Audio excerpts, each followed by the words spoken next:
Welcome back to the French Rugby Podcast with me, Tim Groves, former France hooker Benjamin Kaiser, and former Scotland international Johnny Beattie. So the Grand Slam dream is over for France after a narrow defeat at Twickenham. But we'll come to the rugby shortly because it was a big weekend, wasn't it? Mother's Day, guys. Were you on duty? Tim, you better wipe that smile off your face like ASAP. I was at work. Again, I was at work. No. You pick your sides. As soon as you put this mic on and as soon as you've got the French Rugby Pod sort of emblem on your heart, you pick a side, right? So wipe that smile off the face. You should be devastated. You should be heartbroken. Okay. Was it a tough day, Benji? Was it a tough day? No, but imagine, because it made me think. You say about Mother's Day. My in-laws are English. So you can imagine, I had a little phone call, I had a little FaceTime, I got it too, a little that. You know, there was always a smile. So, no, it's all good. Benji, you were at Twickenham. Still no win for France there since 2005, but hell of a game, wasn't it? Yeah. So listen, obviously, I mean, you guys can chop me in pieces if you want, and drill into me. In the end, I was a absolute privilege to be there. It was a beautiful day of rugby. The first 40 minutes were the best 40 minutes I've seen in a heck of a long time. Agreed. Both teams absolutely went at each other's throats. Some absolute quality, some anger, some physicality, everything that I love about rugby. It wasn't sevens. It wasn't just mauling, brawling. It was, you know, like whatever. Muhammad Ali in the how do you call that? On the ring, but on the ropes. And they just constantly kept coming at each other. It was just outstanding. But before the game, I saw everybody, and they were walking by me, and I was actually chuffed because even some of the English boys, most of the English boys, stopped and we had a chat, and they said it was very informal. There's a bit this thing that once you've stopped rugby, we're not enemies anymore, right? I can't hurt you, you can't hurt me. There's only rugby, and it was really nice and stuff. And before the game, Fabien Galthie was telling me, we lost Bernard Leroux, which is a big loss because he's made for those type of games when you need to run and battle. But we picked heavy forwards, and he was like, "Oh, I just hope we can cope with the pace." And he was speaking about Romain Tao. He's like, "I know how good he can be, but having William C and Taofi Fenewa, he hoped it wasn't going to slow the team down." Wow, he did not slow the team down, mate. He smoked some dudes in defense. He was very good in attack. You know, putting winning those key meters whenever the team was slow and needed to get back into the front foot. And those two guys smashed the shit out of each other with Maro Itoje on top of that. And they did brilliantly well. So, Johnny, tell me what you thought. But that first half, mate, I thought it was just everything that I love about rugby. The fights, the speeds, and both teams going at it. 100%. I think also, like, talk about England very briefly. I think that's what everyone's wanted to see from England for the best part of 2 years. But you're welcome. You're welcome. we just got the best out. We've got the best out of England, basically. But it essentially was, for me, two world-class teams playing at the highest level possible. And a lot of it was almost like watching Super Rugby the first half. It was so quick, so well thought through. Stuff like the continuity, offloads, the incision, and everything done at extreme pace. Like, I haven't seen that on the world stage, international test level, in a couple of years. So look, it was a dream to watch. Definitely for me, the best game of rugby I've seen this year. And look, a rivalry that's kind of been a bit of a damp squib for the past 10 years has just gone on to the next level. And you mentioned the quality of the rugby. A lot has been spoken about Damien Penaud's try. How good was that in terms of tries you've seen in recent years in the Six Nations? I think it's one of those things that people need to understand, that it's England basically will tell you it's impossible to defend if it's done that well. Nobody can, not this close to the line, because the only way you can do it is if you defend normally as you would do it sort of in the middle of the field with three guys covering the backfield. But nobody does it because otherwise you're overexposed. So you have to take the risk of the perfect chip kick, you know, being almost undefendable. Because I was hearing people say, "Oh, Max Malin shouldn't been there." But he's got 70 meters to defend, so it's undoable. That zone between basically the last man standing of the line out and the first guy standing out, there's 10 meters for one, and you can't be exactly behind him, otherwise you'll always be late. So there's always that. And the smartness about it is that they attack it, but then they pivot. and then Galthie actually, pops it behind him and they go again. I thought it was absolutely superb, beautifully done. It all starts from the hooker, obviously, with the perfect throw. and Fabien Galthié said, it was cute because I looked at, so I could obviously see the coaches and stuff, and straight away, all the boys, Raphaël Ibanez, Fabien Galthié, everyone turned around to Karim Ghezal, which is the lineouts coach. So obviously he spotted something about the English defense. I don't know if it's the fact that Tom Curry shoots out earlier. I don't know what it is exactly. I didn't go that into detail, but everybody looked at it and they all went to clap his hand and stuff. And it's called the Toulouse. That's what Fabien Galthié said. That call is called the Toulouse. There's been a lot of criticism as well on the replacements and the role that they performed in the game. I know if I put myself in Fabian's shoes, I know how he thinks. He will think that my starting players did a job. We should have won that game. We put ourselves in a place to win the game. And the replacements have kind of let themselves down. And that last try with Itoje, like I look at Woki, who is a guy that I've championed a lot, and he doubles down. He makes 2 errors clearly in that play that lead up to Itoje's try. So he's at the back of the line out. He's not jumping. The maul gets set up, and he does the exact opposite of what you should do. So he hits it with his tits, which is the worst thing you can do. So he's up high, smacks it with his chest.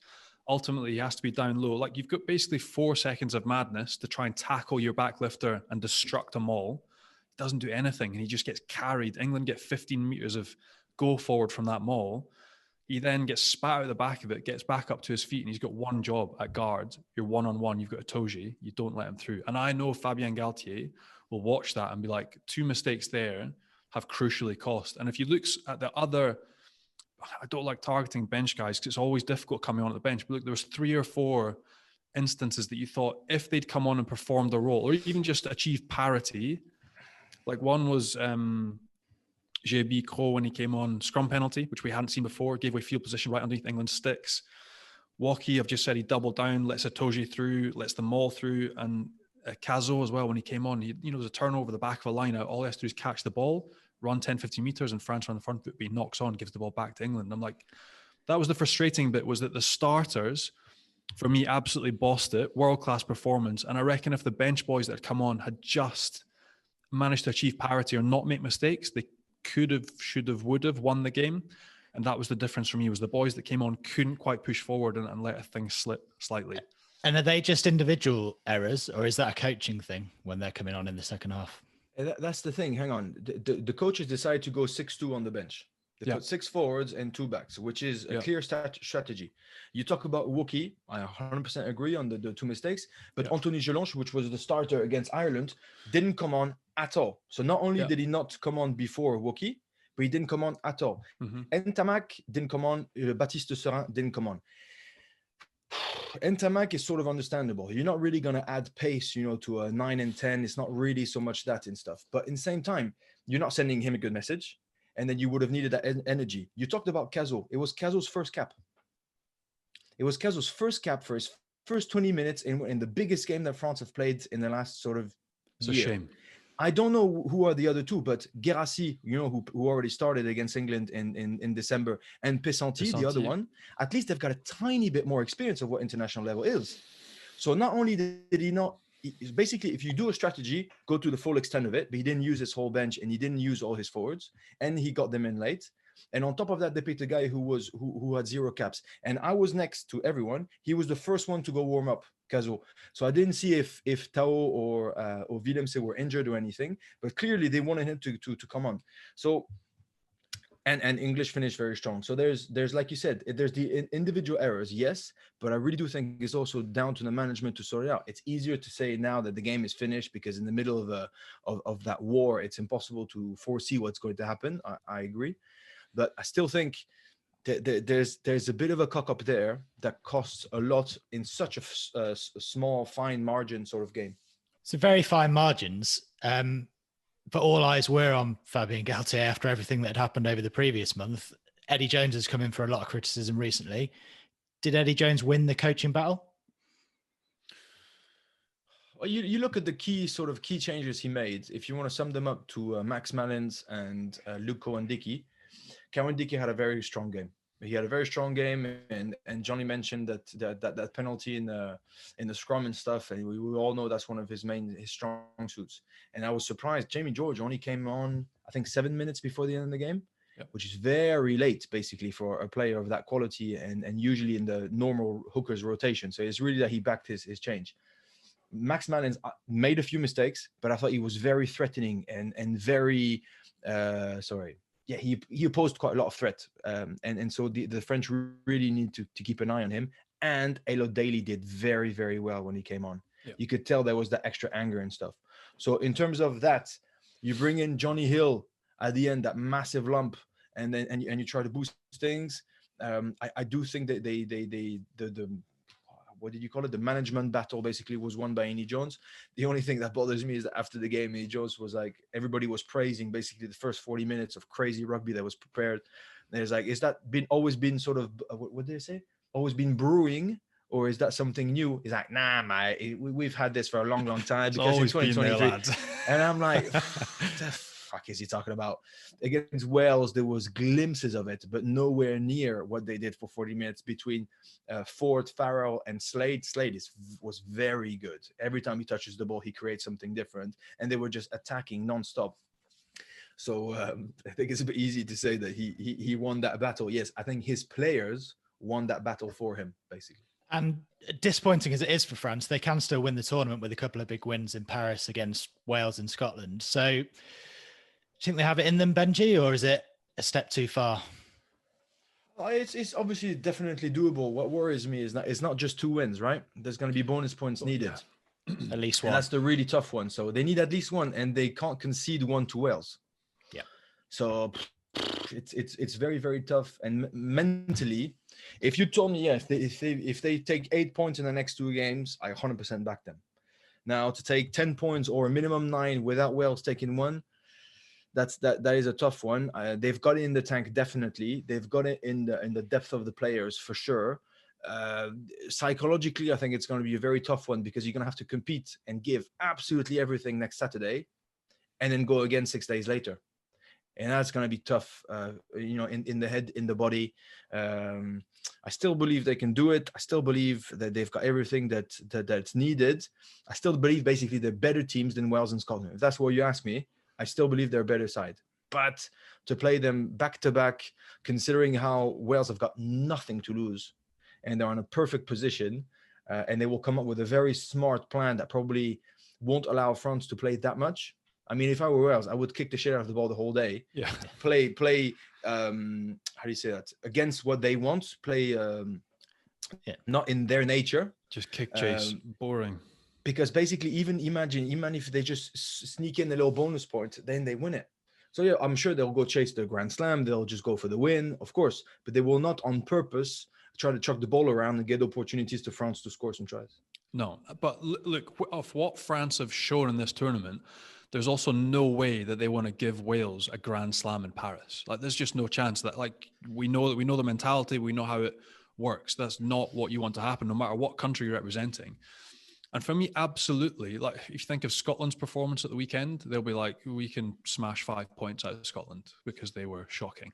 And it's like, can you come down and can you beat Wales? And yes, they can. And I think if you see the way that they've been playing, the level that they're at, and the belief that they'll have in their systems and their structures, in the players around them, and the way they're going about their business, I don't see why they can't get 9 points out of the next 2 games. It's then that difference of, can you avoid a losing bonus point for Wales? Can you stay clear enough to have some daylight and make it tasty with the same points at the end of the championship? So look, absolutely, they're capable of winning the next 2 games, 100%. How will France try and play this game? I reckon France will hit the ground running. They will be basically like, listen, what are the strengths of France? When we attack, when we're at pace, and when we put our best players in good, positive positions, something happens. So whether it's taking the points at first, obviously provoke that Wales defense and still get some Terry. I'm not saying they're going to kick the touch every single time and go mental. I'm just saying they're going to play with what works for them.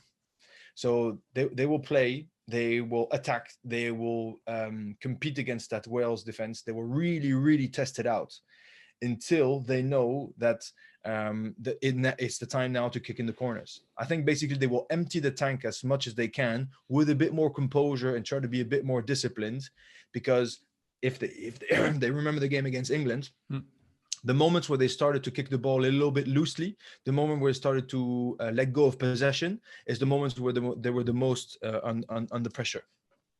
But I think I think they're smart enough now, whereas they might not have been in years past, that if Wales kick them to death, they don't try and run everything out their own 22, or they don't try and run everything out of their own third, which I think in years past they would have done. They would have exploded. I think they've now got it in their game that they can be pragmatic. They can try and peg a team back, like we saw in the Autumn Nations Cup final. And that's it. Then you've got, when you get into the right areas, when you get the chance to strike, you hold ball, because when they do hold ball, they're phenomenal. Like we've seen when these guys are going forward, running onto the ball, there hasn't been better in the tournament. Look, there's some huge matchups as well that we haven't really talked about, like Vakatawa up against George North. You got John Fox-Davies going up against Fiku. Like there are some huge players that are going to go smashing head to head in this game. So it's going to be awesome to watch. But that's it. I just hope that France, they're going to have to be a little bit safe the first 5-10 minutes, I think. Like, don't shit the bed. Don't try and run out your backfield. And I think once they get a foothold in this game, they've got enough. If they empty the attack and they smash Wales up front, they can get over the gain line and cause real problems. So, look, just back themselves, I think, would be don't change too much. What they've done so far in the tournament has been exceptional. Keep hammering it. You're at home, and go for it. I think they could absolutely turn over Wales this weekend. Thanks, Benji. Thanks, Johnny. We will look forward to the big one in Paris this weekend, France against Wales. A big thanks to all of you for listening as well. Make sure you hit subscribe, leave us a nice review, and we'll be back with another episode next week. Au revoir, guys. Cheers. Au revoir. Cheers, fellas.